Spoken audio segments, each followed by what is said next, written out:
Bonjour à tous, où que vous soyez, merci de regarder Kivu Morning Post TV.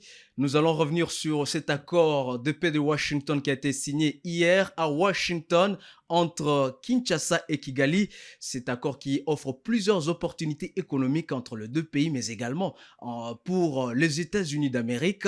Nous allons revenir dans Perspective de la semaine avec Jospé Hangui, à qui je dis bonjour et bienvenue.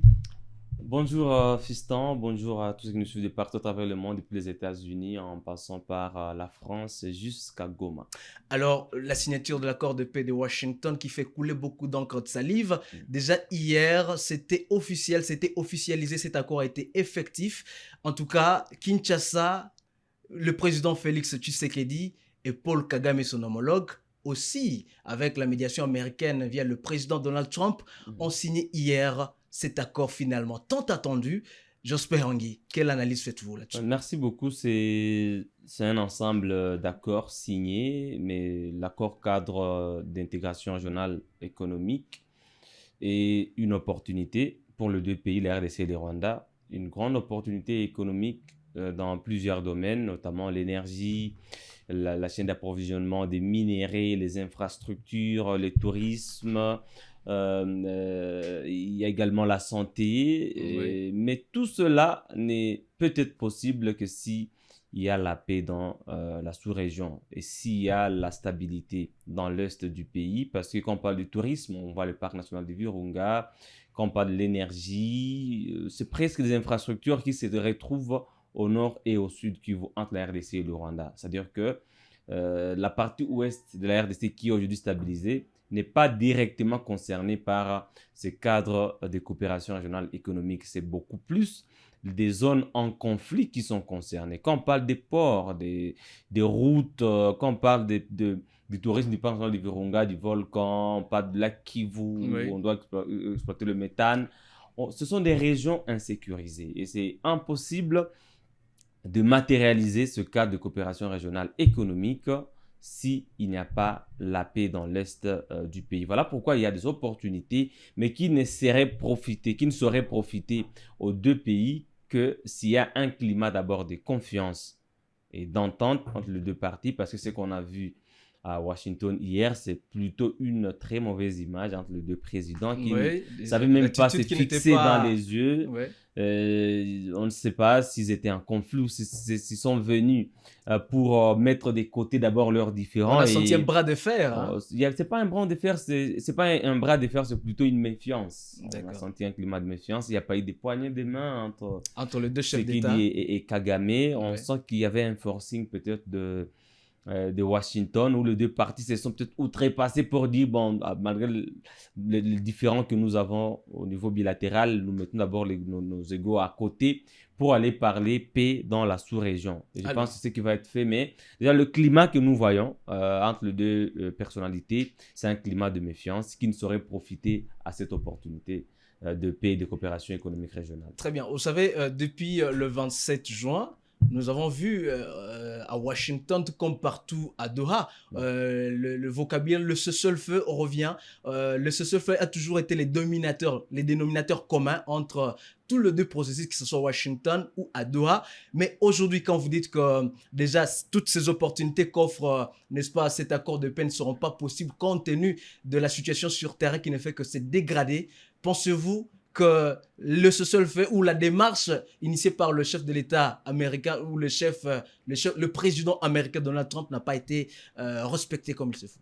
Parlant de ce cessez-le-feu, il faut être peut-être un peu plus clair que ça parce que les forces armées de la RDC ne sont pas en train de combattre contre l'armée rwandaise. Ouais. Les forces armées congolaises combattent contre la F-123 et la F-123 n'est pas directement impliquée dans cet accord cadre qui a été entériné le 4 décembre à Washington. Donc c'est difficile que le cessez-le-feu soit le point saillant à Washington, Ouais. alors que l'armée congolaise n'est pas en guerre contre l'armée rwandaise. La RDC n'est pas officiellement en guerre contre le Rwanda. C'est-à-dire que ce cadre de coopération économique régionale ne saurait pas insister sur le cessez-le-feu, alors que les combats qui se passent dans C'est l'est de la RDC entre... impliquent deux autres acteurs. Ouais. Donc, c'est l'armée congolaise avec ses alliés et l'AF-123 et ses alliés. C'est un peu compliqué.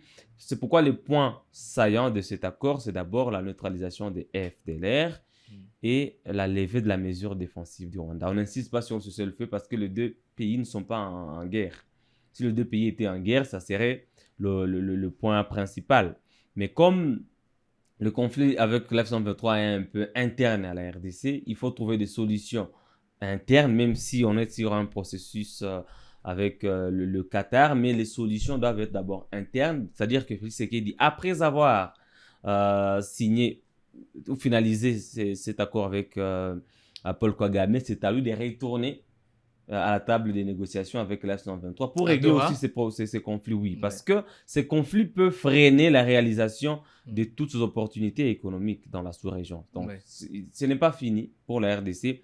Après l'étape de Washington, il faut retourner sur la table de négociation avec l'F-123 parce que celle-ci s'est dit ne pas être concernée ni de près ni de loin par ce qui s'est passé à Washington. Voilà pourquoi on parle de neutralisation des FDLR, levée de la mesure défensive et puis désengagement des groupes. C'est à ce niveau que l'F-123 est concerné. Quand on parle de désengagement de groupes non étatiques, on parle de Wazalendo et tous les groupes armés qui sont sur le sol congolais. Très important, oui, c'est à ce niveau que l'F-123 est concerné quand on parle de désengagement. Mais on ne parle pas de neutralisation. Ces groupes-là ne seront pas neutralisés, mais seront désengagés pour être intégrés au sein de l'armée régalienne au cas par cas. Mais j'espère, Tanguy, il faut le dire, Kinshasa a toujours accusé Kigali d'être derrière, d'être parrain, n'est-ce pas, de l'A123. Ça, c'est Kinshasa, bien sûr. Mais on a vu Thérèse Kaikwamba, ministre des Affaires étrangères de la RDC, lors d'un point de presse qui est revenu là-dessus. Il dit que si jamais la situation ne changeait pas sur terrain, certainement le père, comme l'a dit Mouyaya, Patrick Mouyaya, qui a qualifié du Rwanda d'être père. Et le fils, c'est bien sûr l'A123, mais ne pensez-vous pas que déjà, peut-être dans ce contexte, le Rwanda pourrait s'adresser immédiatement à l'A123? Non, ça ne va pas arriver parce qu'il ne faut pas aller en dehors du cadre. Du cadre, mais non seulement le cadre, mais de l'accord.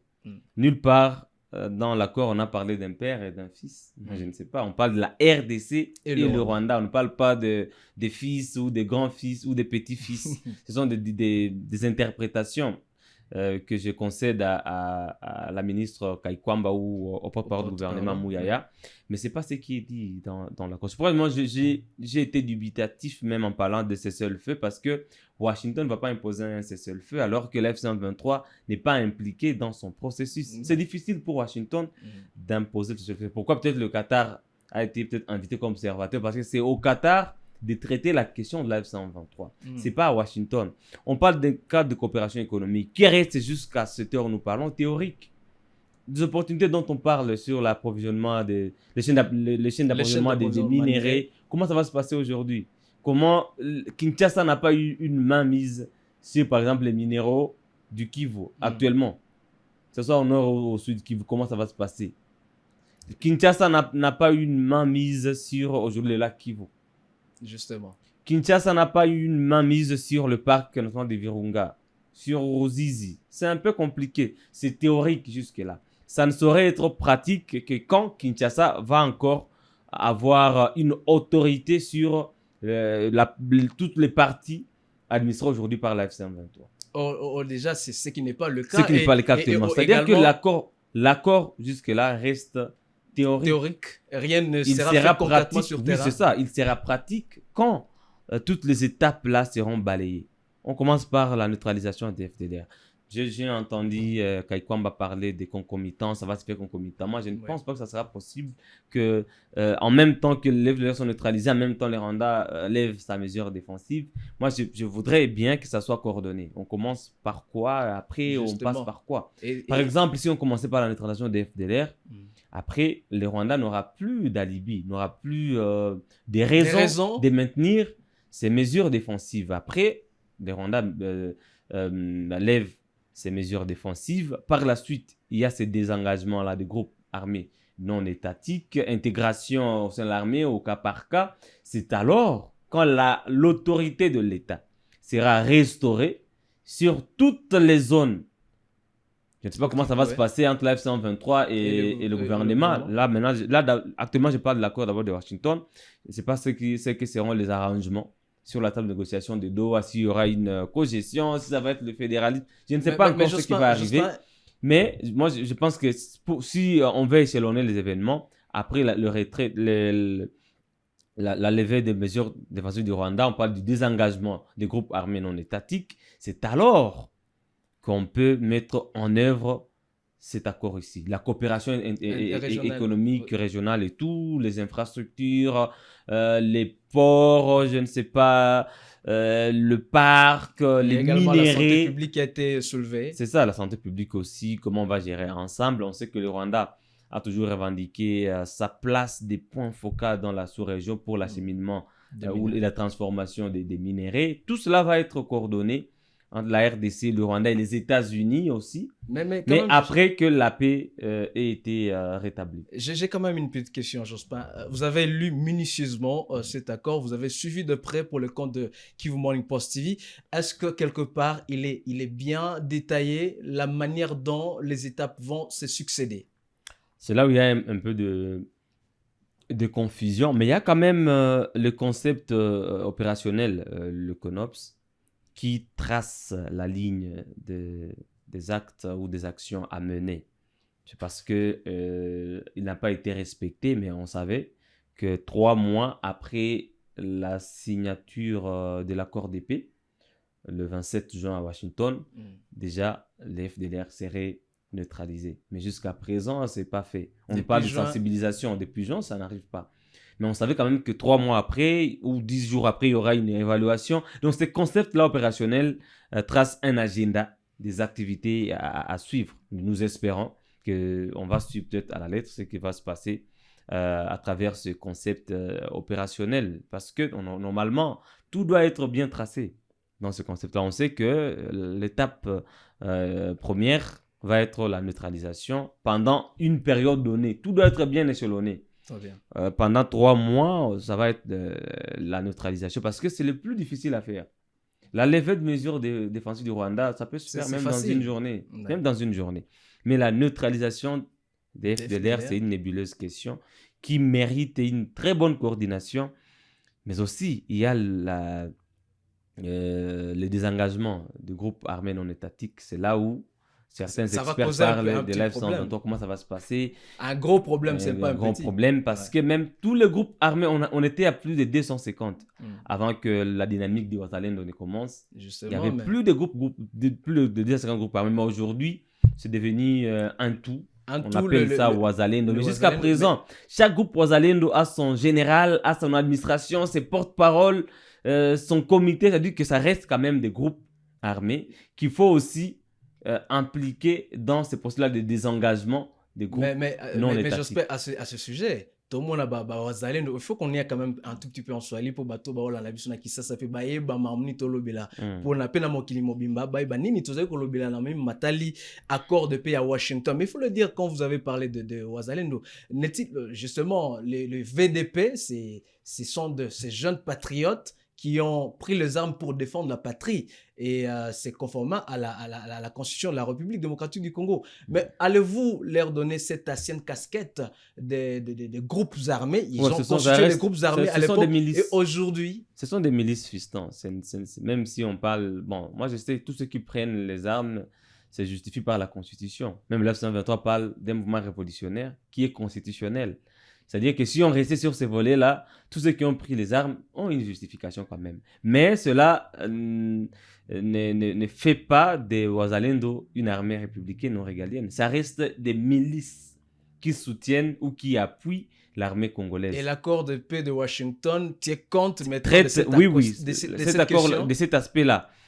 Dans l'esprit de l'accord, toutes ces milices-là font partie des groupes non étatiques qui doivent se désengager.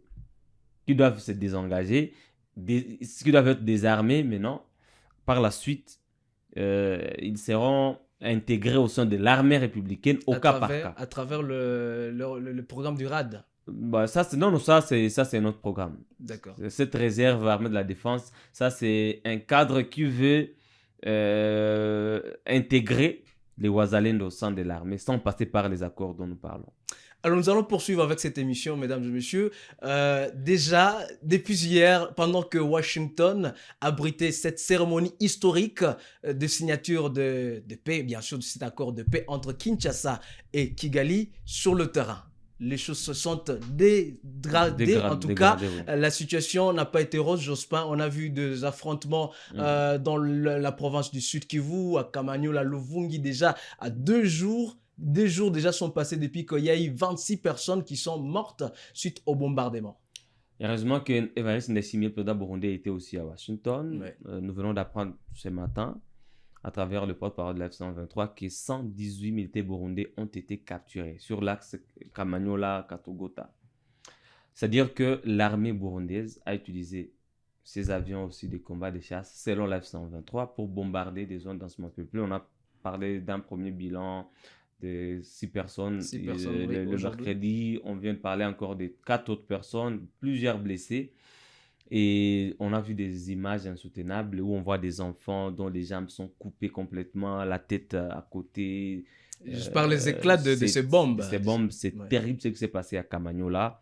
Des antennes de communication, des réseaux bombardés, des maisons incendiées. Ce qui se passe, c'est une violence qui ne dit pas son nom. À Luvungi, jusqu'à ce matin, il y a eu des graves bombardements. Et là, les FARDC sont restés sur place. Kamanyola est toujours contrôlé par la F-123.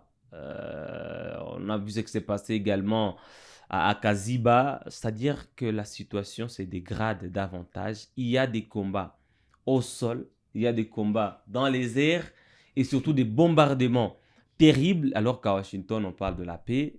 Mais à Katogota, à Luvungi, à Kamanyola, à Kaziba, il se passe des crimes graves et des violations graves des droits humains. Ce n'est pas seulement sur cet axe-là. À Kabare Nord aussi, à Moudaka, à une vingtaine de kilomètres de Goma, des Wazalendo ont fait un assaut. Et là aussi, il y a eu au moins 2 morts, des enfants et 6 blessés graves.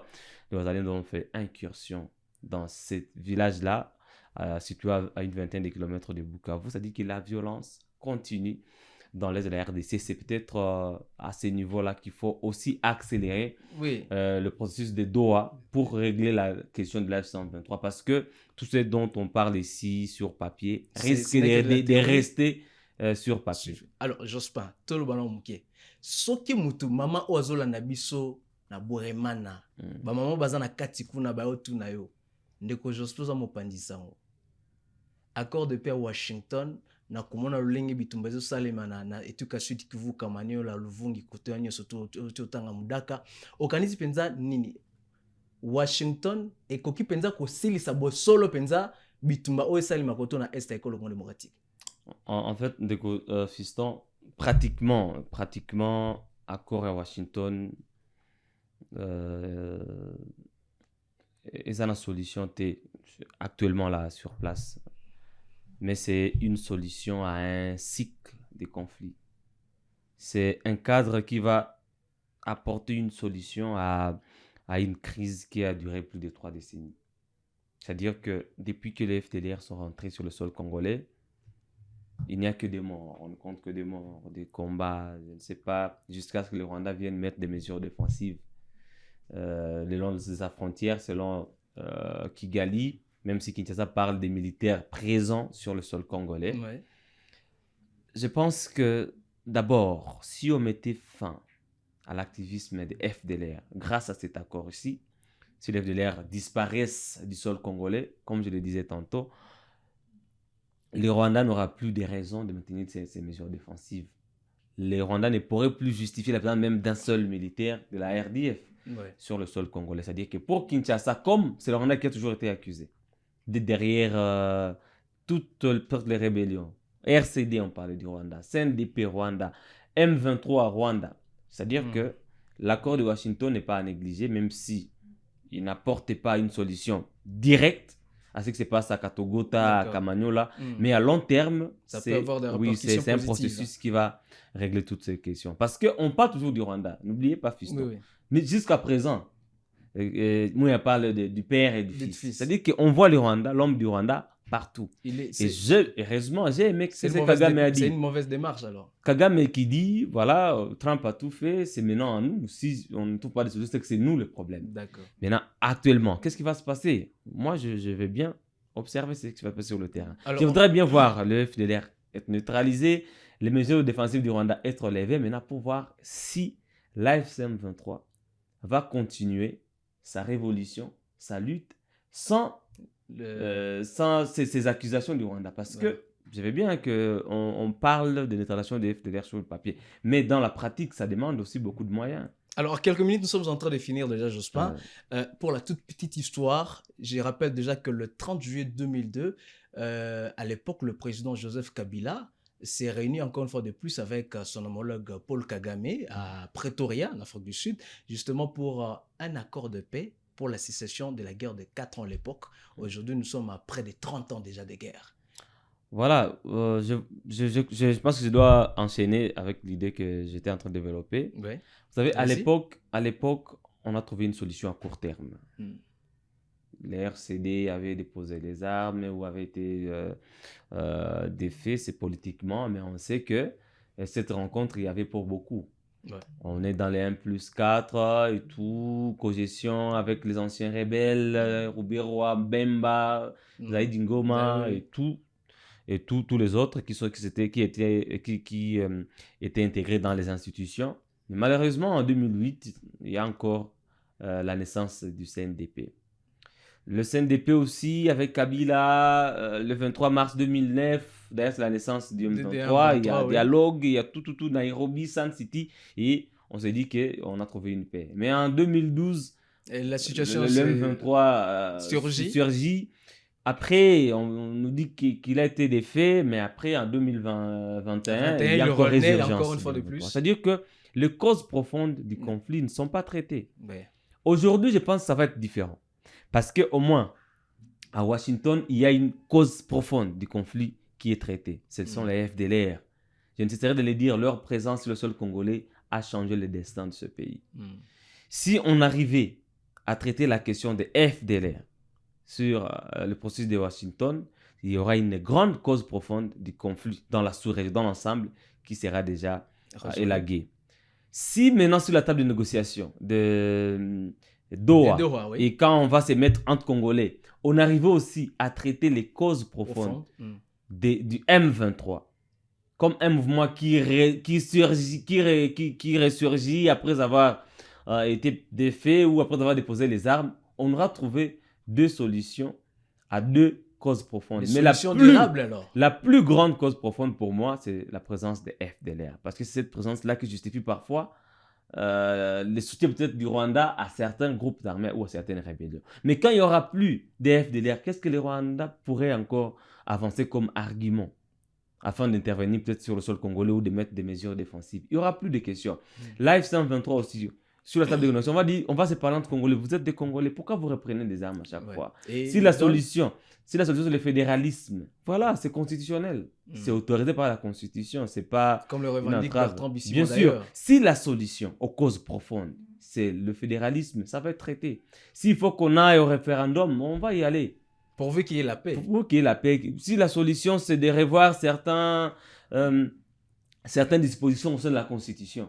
Les Congolais seront d'accord au sein de la Constitution pour trouver une solution définitive. Et imaginez si la question de l'F-123, si elle arrivait à être traitée, et la question du Rwanda qui est résolue, qui part toujours des FDLR est résolue, mais on va vivre la paix. On va vivre la paix. Mais il n'y a pas de volonté politique, malheureusement. Voilà. Mais je voudrais bien que l'F-123 ne soit pas placé dans les oubliettes parce qu'on pense que voilà, c'est Washington qui va tout régler. Sinon, ce qui n'est pas le cas. Sur le terrain, il y a encore des combats parce que l'F-123 n'est pas impliqué dans la question de Washington. Il faudrait qu'on puisse combiner les deux processus pour qu'à Doha aussi il y ait des fumées blanches et qu'on arrive à traiter les deux questions au même moment. Moi, je pense que ça sera une bonne chose et cette fois, ça sera une solution définitive et durable. Merci Jospin pour ces analyses. Merci également à vous tous qui êtes en train de nous suivre. Et donc, la paix, malgré la signature de de Washington. Sur terrain, la situation ne s'améliore toujours pas. Quitte à vous de nous dire dans les commentaires, est-ce que cette situation va changer malgré la signature de paix de Washington entre Kigali et Kinshasa? À très bientôt.